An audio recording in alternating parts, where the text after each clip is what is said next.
नमस्कार साथियों, आज हम एक और टॉपिक लेकर आए हैं जिसका नाम है कंपोनेंट ऑफ हाइड्रोग्राफ। और आपको याद होगा कि हमने लास्ट वीडियो के अंदर इसके जो प्राइमरी कंपोनेंट हैं वो डिस्कस कर लिए थे। तो आज हम इस वीडियो के अंदर हाइड्रोग्राफ के जो सेकेंडरी कंपोनेंट है उनके बारे में जानेंगे। कंपोनेंट जैसे सबसे पहले यहाँ स्टार्टिंग पॉइंट या इसको सेगमेंट अप्रोच के नाम से भी जानते हैं।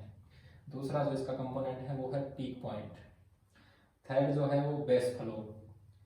फोर्थ है इन्फ्लेक्शन पॉइंट। फिफ्थ है स्टार्टिंग पॉइंट और एंडिंग पॉइंट।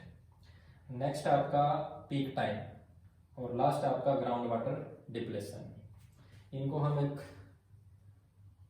डायग्राम के द्वारा शो करेंगे और डायग्राम वही रहेगा जो लास्ट वीडियो के अंदर हमने शो किया था, क्योंकि जब आप एग्जाम के अंदर इस क्वेश्चन को अटेम्प्ट करोगे तो एक ही डायग्राम के अंदर आप प्राइमरी और सेकेंडरी जो दोनों कंपोनेंट का प्रदर्शन है वो एक साथ कर सकते हैं।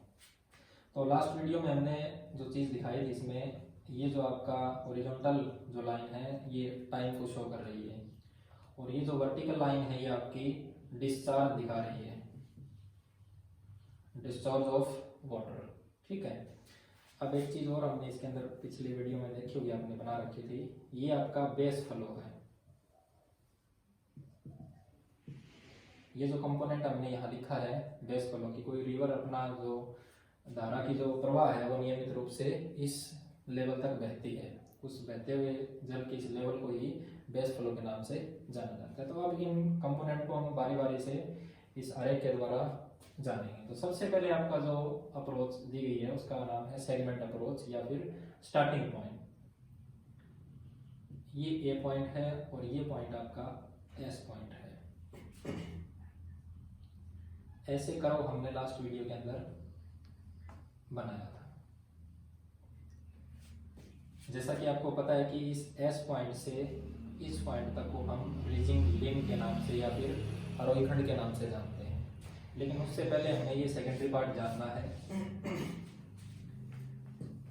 ये आपकी कोई रिवर है और ये इसका कैचमेंट एरिया है और इसके अंदर आपका प्रेसिपिटेशन शुरू हो चुकी है। लेकिन ये जो आपका एएस पॉइंट है ये उठते हुए खंड को क्यों नहीं दिखा रहा है? क्योंकि यहाँ बारिश भी स्टार्ट हो चुकी है लेकिन फिर भी ये कर्व ऊपर क्यों नहीं उठ रहा? उसके पीछे कारण है कि जैसे ही यहाँ बारिश स्टार्ट हुई, आपकी जितना पानी यहाँ वर्षा के द्वारा इसको प्राप्त हुआ वो सारा जल यहाँ नहीं पहुँच पाता। उसके पीछे कारण है कि आपका एक तो इंटरसेप्शन हो जाएगा, आपका इवेपोरेशन हो जाएगा, कुछ इनफिल्ट्रेशन हो जाएगा। ठीक है। तो वो सभी जो फैक्टर हैं वो सारे के सारे जल को यहाँ डिस्चार्ज होने के लिए पहुँचने नहीं दे रहे हैं, इसलिए ये जो कर्व है वो ऊपर नहीं उठ रहा है, वो आपका ह्रास को दिखाएगा। ठीक है। तो इस ए और एस पॉइंट को हम सेगमेंट अप्रोच के नाम से जानते हैं। और ये आपका घटता हुआ क्यों दिखाई दे रहा है या दिखाया जाता है? क्योंकि जितना जल यहाँ आया वो सारा का सारा जल आपका डिस्चार्ज नहीं हो पाता। उसके पीछे जो फैक्टर, चाहे वो इंटरसेप्शन हो, चाहे वो इवेपोरेशन हो, चाहे वो इनफिल्ट्रेशन हो या फिर अदर ग्राउंड बैरियर्स आपका जो रन ऑफ के लिए होते हैं, वो सारे के सारे यहाँ लागू हो जाते हैं। उसके बाद आपको जैसे पता है कि आपका ऊपर उठता हुआ कर्व, क्योंकि पानी की जो मात्रा है वो लगातार जैसे जैसे बारिश होती जाएगी वो आपकी बढ़ती जाएगी। अब एक चीज और ध्यान करना, जब आपकी हैवी प्रेसिपिटेशन, सबसे ज्यादा जो बारिश हुई, हाईएस्ट पीक जो बारिश का था, वर्षा का था, वो जब कर्व यहाँ था तब आपकी इस भाग में हो चुकी है। ठीक है। उसके बाद में जैसे कि लास्ट वीडियो के अंदर हमने देखा था कि यहाँ 2 पॉइंट लगाए थे, इन दोनों पॉइंटों का नाम ही आपका इन्फ्लेक्शन पॉइंट। इसको हम आईपी फर्स्ट और इसको हम आईपी सेकंड नाम देते हैं। इन्फ्लेक्शन पॉइंट का मतलब ये है कि ये आपका जो आरोही खंड है और ये अवरोही खंड है, इन दोनों को मिलाने वाले इन परिवर्तन बिंदुओं को ही हम इन्फ्लेक्शन पॉइंट के नाम से जानते हैं। ये एक प्रकार से परिवर्तन बिंदु हैं आपके, क्योंकि इसमें आपका कर्व ऊपर की तरफ बढ़ रहा है और इसमें आपका नीचे की तरफ घट रहा है। तो इस बढ़ते हुए कर्व को और घटते हुए कर्व को मिलाने वाले या फिर अलग करने वाले इन दोनों पॉइंटों का नाम ही आपका क्या है? इन्फ्लेक्शन पॉइंट के नाम से इनको जाना जाता है। अब नेक्स्ट जो हमारा कंपोनेंट है वो पीक पॉइंट। अब इस कर्व का सबसे ऊपरी वितान जहां भी बना है, सपोज ये यहाँ बना है आपका, इस हाईएस्ट पॉइंट को ही हम पीक पॉइंट के नाम से जानते हैं। आरेख का जो सबसे ऊपरी वितान है उसको हम पीक पॉइंट के नाम से जानते हैं। उसके बाद में है इसमें स्टार्टिंग और एंडिंग पॉइंट।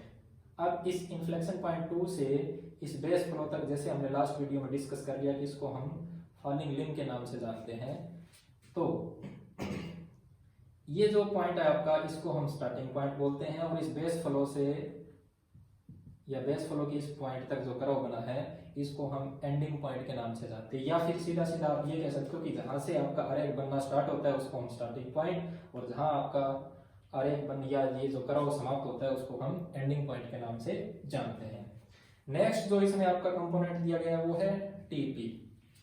अब ये जो लाइन है आपकी नीचे वाली, ये टाइम को शो कर रही है, ठीक है।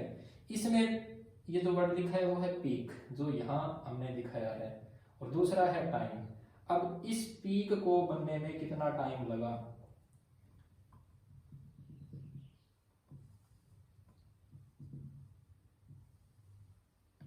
यहां तक ये जो आपका भाग है ये हाईएस्ट या फिर मैक्सिमम जो टाइम है या जो पीक टाइम है उसको ये शो कर रहा है। इस कर्व का जो पीक पॉइंट बना है वो कितने समय में बना, उसको दिखाने के लिए हम ये टर्म आपकी यूज करते हैं। और उसके बाद में है ग्राउंड वाटर डिप्लेशन।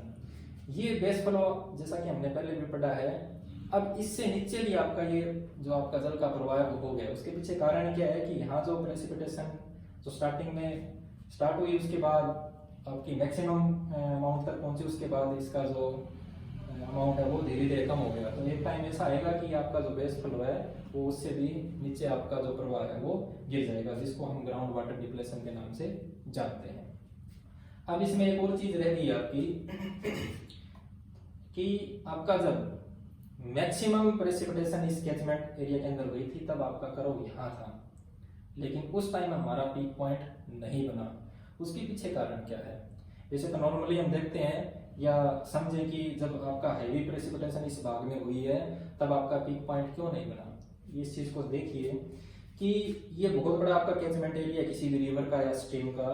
अब इस भाग में जो आपका प्रेसिपिटेशन के द्वारा जल जो प्राप्त हुआ है उस जल को यहाँ से यहाँ तक पहुँचने में, इस भाग में पहुँचने में कुछ टाइम लगेगा, जिसको हम समय अंतराल के नाम से जानते हैं। अब ये रिमोट एरिया है सबसे, इस भाग से अगर इसको हम देखें तो ये रिमोट एरिया सबसे दूरस्थ जो आपका स्थान है। इस पूरे भाग में आपका प्रेसिपिटेशन हो रही है, लेकिन इस पूरे जल को एक साथ यहाँ डिस्चार्ज होने में, यहाँ प्रवाह होने में थोड़ा टाइम लगेगा, जिसको हम बेसिन लेग के नाम से जानते हैं। ये आपकी जो लाइन है ये हाईएस्ट प्रेसिपिटेशन को शो कर रही है, ठीक है। अब हाईएस्ट प्रेसिपिटेशन और जब आपका पीक पॉइंट बनेगा कुछ समय के बाद, उसको हम बेसिन लेग के नाम से जानते हैं। दोबारा समझ लीजिए इस चीज को कि आपकी हैवी प्रेसिपिटेशन इस पूरे भाग के अंदर हो रही है, लेकिन जैसे ही आपकी हैवी प्रेसिपिटेशन हुई वैसे ही आपका जो पीक पॉइंट है वो नहीं बनेगा, क्योंकि इस भाग से या पूरे भाग से एक साथ इस जल की अमाउंट को पहुंचने में कुछ समय लगेगा इस डिस्चार्ज पॉइंट पर। तो जितना समय इस पूरे अमाउंट की जल की राशि को यहाँ डिस्चार्ज होने में समय जो लगा है उसको हम बेसिन लेग के नाम से जानते हैं। तो ये आपका सेकेंडरी कंपोनेंट थे। तो इस दोनों वीडियो के अंदर हमने जो हाइड्रोग्राफ के कंपोनेंट है, पहले में हमने प्राइमरी कंपोनेंट डिस्कस किए थे और इसके अंदर हमने सेकेंडरी जो कंपोनेंट है वो डिस्कस कर लिए हैं।